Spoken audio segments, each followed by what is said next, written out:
Haleluya, puji Tuhan, salam sejahtera bagi kita semua Bapak Ibu keluarga besar GPDI LCD Magelang. Kita kembali bersama-sama akan menyimak dan belajar firman Tuhan dalam Renungan 79. Terlebih dahulu kita akan sama-sama mengucapkan salam revival bersama dengan saya. Salam revival, berubah, berkarya, menjadi berkat. Haleluya, kiranya Tuhan menolong dan memampukan kita untuk kita berubah, untuk kita senantiasa melakukan karya-karya yang mendatangkan berkat bagi kemuliaan Tuhan. Mari kita akan sama-sama membaca firman Tuhan di dalam Amsal 16 ayat 24. Demikianlah bunyi firman Tuhan, perkataan yang menyenangkan adalah seperti sarang madu, manis bagi hati dan obat bagi tulang-tulang. Saya memberikan tema firman Tuhan hari ini yaitu obat. Siapa yang tidak tahu obat, Bapak Ibu, ya? Siapa saja pasti pernah mengalami atau menikmati atau juga bersentuhan dengan yang namanya obat, ya. Entah itu waktu kita mengalami sakit ringan atau mengalami sakit yang berat, atau mungkin tidak pernah sakit tetapi ada saudara kita yang mengalami sakit sementara kita yang mengurus dan kita harus yang mengaturkan obatnya, mempersiapkan obat-obatnya. Jadi obat ini pasti cukup dekat dengan orang-orang yang sementara mengalami sakit, dan fungsi atau kegunaan obat itu adalah menghilangkan rasa sakit dan juga bisa menyembuhkan. Ya, nah obat yang diminum oleh orang-orang yang sakit itu bukan tiba-tiba berbentuk obat begitu saja ya Bapak Ibu, tetapi ada proses pembuatan obat tersebut dengan ukuran-ukuran bahan tertentu, diracik dengan sedemikian rupa dengan persamaan-persamaan yang tertentu ya, dan diracik dengan menjadi obat yang layak dikonsumsi, sehingga itu sebabnya ada spesialis pembuat racikan obat yang namanya apoteker ya, supaya tidak terjadi kesalahan ketika meracik obat sebelum dikonsumsi oleh orang-orang yang menderita sakit dan lain sebagainya. Dan ramuan-ramuan yang sudah diracik tersebut dijadikan obat, ada macam-macamnya, yang mungkin berbentuk pil, ada yang berbentuk kapsul atau bubuk ya, atau juga ada yang berupa sirup atau cair ya. Itu sesuai dengan kebutuhan atau kebiasaan orang-orang yang bisa meminumnya sesuai dengan kebutuhannya ya. Nah, betapa obat ini juga sangat besar manfaatnya bagi orang-orang yang mengalami sakit. Dan kalau ada satu pertanyaan, siapa yang mengkonsumsi obat, ini tentunya adalah orang yang mengalami sakit. Tidak mungkin orang yang sehat dia mengkonsumsi obat ya. Dia minum obat karena ada sesuatu yang dia rasa sakit di dalam tubuhnya. Dan yang diinginkan atau diharapkan oleh orang sakit itu tentunya adalah sembuh dan kembali sehat ya. Seperti obat Bapak Ibu, obat yang bisa menjadi sarana untuk proses kesembuhan orang yang mengalami sakit secara fisik. Perkataan yang menyenangkan atau ramah, dikatakan firman Tuhan ini juga adalah merupakan bisa menjadi saluran atau alat untuk mendatangkan kesembuhan. Bisa menjadi sarana seperti obat. Dikatakan perkataan yang menyenangkan atau perkataan yang ramah bisa menjadi obat. Sakit yang seperti apa yang membutuhkan perkataan sebagai obat ya? Yang saya catat adalah sakit secara psikis atau kejiwa ya. Misalnya ada orang-orang yang mengalami sakit hati, kecewa, mengalami kepahitan, ada juga orang yang minder ya, rendah diri, ada juga orang yang mengalami kedukaan yang begitu dalam, bersedih, ada orang yang mengalami rasa kehilangan, sehingga apa yang dibutuhkan oleh mereka adalah obat, bukan obat secara jasmani ya, bukan obat secara bentuk pil, kapsul dan lain sebagainya, tetapi orang-orang yang sakit dalam hal psikisnya, maka dibutuhkan sebuah obat, yaitu dikatakan firman Tuhan, perkataan yang menyenangkan atau perkataan yang ramah itu bisa seperti obat. Perkataan yang bagaimanakah yang bisa menjadi obat? Sama seperti obat tadi, tidak tiba-tiba berbentuk pil, tidak tiba-tiba berbentuk puyer atau kapsul. Sebelum dia disajikan bentuk obat ya, tetapi ada ramuan-ramuan yang dicampur, ada ukuran-ukuran tertentu, obat itu diracik sampai akhirnya menjadi obat yang siap disajikan atau pantas dikonsumsi ya Bapak Ibu. Maka perkataan yang bisa menjadi obat itu juga ada prosesnya. Tidak asal mengeluarkan perkataan, tidak asal mengucapkan kata-kata. Itu sebabnya perkataan yang bisa menjadi obat adalah perkataan yang dipikirkan sebelum diucapkan. Kita berpikir dulu, diolah dulu di dalam pikiran kita. Kira-kira perkataan saya ini pantas tidak ya saya ucapkan kepada dia. Kira-kira perkataan saya ini menyinggung dia, melemahkan dia, menyakiti atau menyembuhkan.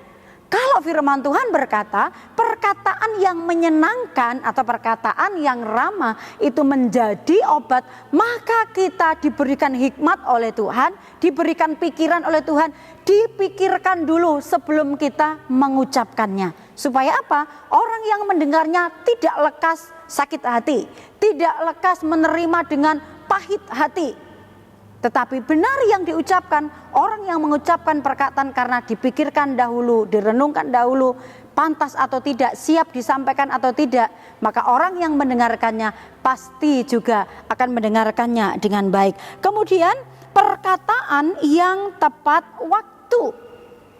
Ada waktu-waktu tertentu yang Tuhan mau kita benar-benar memiliki hikmat untuk menyampaikan akan hal itu. Dalam Amsal 25 ayat yang ke-11 dikatakan di sana, perkataan yang diucapkan tepat pada waktunya adalah seperti buah apel emas di pinggan perak.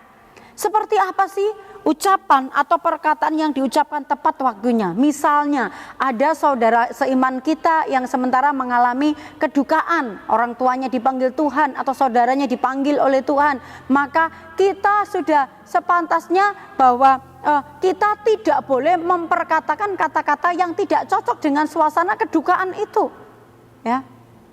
Mungkin ada orang-orang yang mengucapkannya seolah-olah meremehkan orang yang lagi bersedih ya.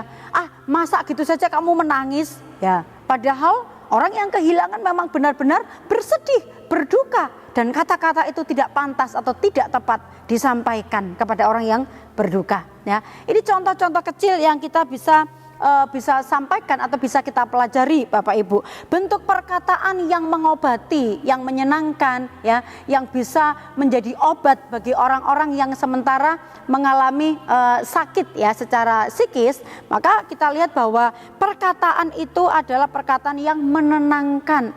Kalau dia sementara ada di dalam pergumulan yang ruwet ya, mungkin sepanang di dalam pikirannya, banyak hal yang dipikirkan, maka orang-orang ini mengalami kegelisahan ya. Mungkin dia memiliki masalah dalam keluarga, keuangan atau pekerjaan, atau mungkin masalah anak-anak yang begitu rumit. Maka kita bisa mengatakan kata-kata yang menenangkan seperti, tenang, kita pikirkan jalan keluarnya sama-sama ya. Ya, dengan kita memperkatakan ini Bapak Ibu, dia sekalipun mungkin belum ada jawaban saat itu, tetapi hatinya sudah ditenangkan dengan perkataan kita yang membawa ketenangan ya. Tenang, pasti ada jalan. Ya, ini adalah perkataan-perkataan yang simpel tetapi mudah diterima oleh orang-orang yang sementara membutuhkan ketenangan. Yang kedua adalah perkataan yang mengobati itu yang sifatnya menghibur ya. Orang yang berduka karena ditinggalkan orang yang dikasihi, kita bisa menyampaikan kata-kata yang menghibur dia. Jangan sedih ya, kamu tidak sendirian. Saya akan ada bersama-sama dengan kamu ya. Orang yang merasa kehilangan, dia butuh teman, butuh orang yang bisa mengerti hatinya, perasaannya yang sementara berduka atau yang sementara bersedih. Kamu tetap kuat ya, kamu pasti bisa melewati ini ya. Bapak Ibu yang dikasihi oleh Tuhan, perkataan kita ini bisa menjadi obat kalau perkataan kita adalah perkataan yang menyenangkan. Yang ketiga adalah perkataan yang sifatnya mensupport ya. Ini adalah kata-kata yang bisa kita sampaikan kepada orang-orang yang mungkin minder atau rendah diri, dan kita bisa mengatakan hal-hal positif yang ada di dalam dirinya untuk membangkitkan hal-hal baik yang positif. Dia tidak minder, tidak rendah diri, tetapi dia juga supaya punya kepercayaan diri ketika kita mengucapkan kata-kata yang mensupport dia. Misalnya ya, kamu orang hebat, kamu bisa melakukan hal-hal yang mungkin tidak ada pada orang lain ya. Kamu punya bakat yang tidak ada pada saya. Tuhan sudah memberikan talenta tersendiri buat kamu ya.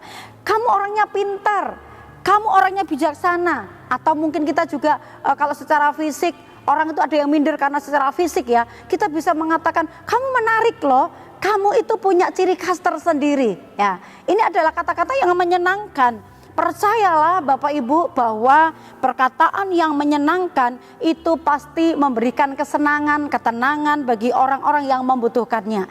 Banyak orang yang perlu dihibur, diberi semangat, dan juga diberikan dukungan dari kita. Perkataan yang menyenangkan itu dikatakan manis bagi hati dan obat bagi tulang-tulang. Sudahkah kita menjadi obat bagi orang-orang yang tawar hati, kecewa, minder, bersedih, atau lemah? Itu sebabnya latihlah perkataanmu dengan perkataan yang menyenangkan, dengan ramah, supaya perkataanmu bisa menjadi obat yang menyembuhkan dan menyehatkan bagi mereka. Amsal 17 ayat 27a, orang yang berpengetahuan menahan perkataannya ya. Tidak asal bicara Bapak Ibu. Apa yang akan kita ucapkan, apa yang akan kita perkatakan, kita berpikir apakah perkataan saya ini menguatkan, menyenangkan, membangun semangatnya, menjadikan dia percaya diri dan mengalami kemajuan, atau yang sifatnya justru mematikan ya. Itu sebabnya pemazmur dalam Mazmur 141 ayat yang ketiga, di sana dikatakan, awasilah mulutku ya Tuhan, berjagalah pada pintu bibirku. Ini adalah harapan pemazmur supaya mulutnya tidak mudah bicara sembarangan, tetapi dia rindu memberikan mulutnya, perkataan-perkataannya adalah perkataan yang membangun, menguatkan, menyehatkan bagi orang-orang yang perlu mengalami pemulihan. Puji Tuhan, kita akan kembali menghafalkan ayat pokok kita hari ini, Amsal 16 ayat 24. Perkataan yang menyenangkan adalah seperti sarang madu, manis bagi hati dan obat bagi tulang-tulang. Haleluya. Tuhan Yesus memberkati kita semua, Bapak Ibu Saudara yang di rumah, diberkati lewat firman Tuhan yang kita dengar hari ini. Terima kasih bagi Bapak Ibu yang dengan setia mendengarkan Renungan 79, dan apabila Bapak Ibu diberkati, Bapak Ibu dapat menyalurkan sebuah kesaksian, atau bagi Bapak Ibu yang ingin menyampaikan doa-doa secara khusus, Bapak Ibu dapat menyalurkannya melalui chat WhatsApp 0813-274-288. Mari kita bertumbuh bersama, saling mendoakan, saling berbagi kesaksian untuk kita bertumbuh di dalam Tuhan. Kita akan sama-sama terima firman Tuhan ini, kita akan berdoa. Terima kasih, kami bersyukur buat kebaikan Tuhan, kemurahan Tuhan yang Engkau limpahkan bagi kami, umat-umat-Mu, keluarga besar GPDI El-Shaddai Magelang. Di dalam Engkau ya Allah, umat-umat-Mu GPDI El-Shaddai juga turut dibangun menjadi tempat kediaman-Mu ya Allah di dalam roh. Terima kasih, kami mengucap syukur, terima firman Tuhan ini dengan sukacita dalam nama Yesus. Haleluya, amin.